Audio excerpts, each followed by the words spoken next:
After months of allegations of misconduct, the U.S. Department of Justice has finally dropped the charges against former U.S. Senator Ted Stevens.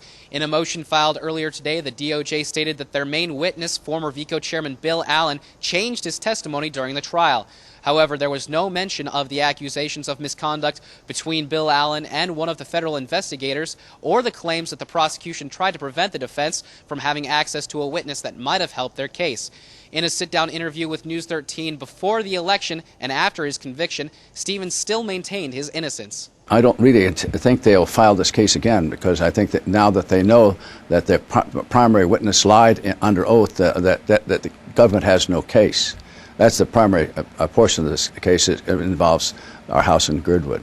In a written statement released today, Stevens had this to say: "I knew that there would be a day when the cloud that surrounded me would be removed. That day has finally come." Although the case has been thrown out and the Department of Justice is not seeking another trial, Stevens' lawyer said that the entire proceeding has undermined confidence in the American legal system. While this is a joyful day, and we're happy that Senator Stevens can resume a normal life without the burdens that he's carried over these last years at age 85, it's a very sad story, too, because it's a warning to everyone in this country that any citizen can be convicted if the prosecutor ignores the Constitution of the United States.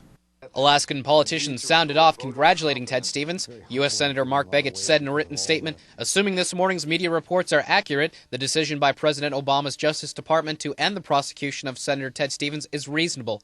I always said I didn't think Senator Stevens should serve time in jail, and hopefully this decision ensures that is the case. It's time for Senator Stevens, his family, and Alaskans to move on and put this behind us." However, Senator Lisa Murkowski, while saying she was glad for Stevens, expressed her disappointment in the Department of Justice. His career is ruined. A reputation that he's built throughout his life is sullied. And then the government comes along and says, never mind, I've got a real problem with that. And I think that this news is somewhat bittersweet. This decision is a boon for U.S. Representative Don Young, who is also under investigation. Although no charges have been brought against the representative, the judgment cast doubt on whether the FBI's investigation into Young has any merit.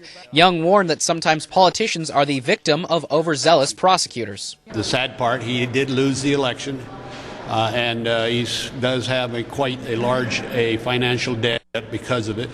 And I do think he'll get most of his reputation back, but there'll always be those that say, well, he was convicted. And that's the sad part, because he was illegally convicted by, I think, a prosecuting body that stepped out of lines, and apparently the Attorney General thought so too. The decision to cast out the trial renewed the argument in Alaska as to Stevens' guilt or innocence. However, most people conceded that the prosecution mishandled the case. If the Justice Department did wrong, well, then they're right to drop the indictment. You know, that my opinion is it doesn't necessarily mean he's not guilty, but you know, the law's the law, and so works both ways. In this case, it might have worked out good for him. I was surprised, but I think, you know, if the evidence was withheld, then it's a good thing, and his reputation should be restored.